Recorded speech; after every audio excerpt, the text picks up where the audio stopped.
پی H اے اور Metro Cash and Carry کے مشترکہ اشتراک سے جیلانی پارک میں شجرکاری تقریب کا انعقاد کیا گیا۔ شجرکاری تقریب میں مشیر وزیر اعلیٰ Punjab Asif Mahmood, chairman P H A engineer Yasir Gilani, vice chairman P H A Hafiz Zeeshan Rashid, director general P H A Muzaffar Khan اور میٹرو کیش اینڈ کیری کے عہدیداران Azfar Ali head of operation, Hamid Mazhar head of H R, Zohaib Jamil, Usama manager quality اور مدیہ ارشد مینیجر کمپلیکس نے بھی پودا لگایا۔ میٹرو کیش اینڈ کیری نے green and clean Lahore کے لیے پی ایچ اے کو شجرکاری مہم کے لیے مختلف اقسام کے 1000 پودے بھی فراہم کیے۔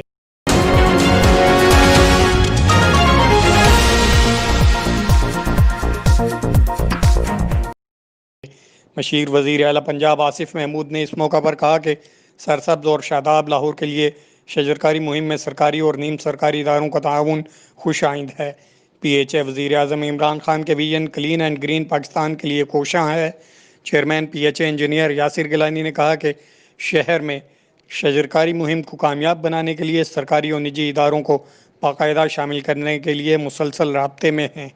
جبکہ سایہ دار اور پھلدار نئے پودوں کی شجرکاری شہر بھر میں منصوبہ بندی کے تحت کی جا رہی ہے۔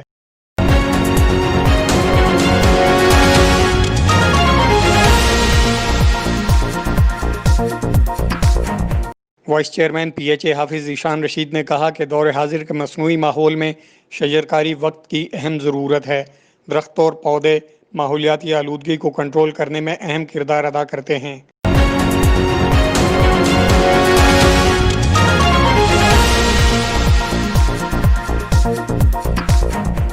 تقریب میں D G P H A Muzaffar Khan نے کہا کہ پی ایچ اے دوسرے مرحلے کی شجرکاری کے ٹارگٹ کو پورا کرنے کے لیے یکسوئی اور لگن کے ساتھ آگے بڑھ رہا ہے اور شجرکاری مہم میں لگائے جانے والے پودوں کی دیکھ بھال کو بھی یقینی بنایا جائے گا۔ D G P H A Muzaffar Khan نے مزید کہا کہ میٹرو کیش اینڈ کیری کے تمام عہدیداران کا شکریہ ادا کرتے ہیں جنہوں نے شجرکاری میں حصہ لیا اور پودے فراہم کیے۔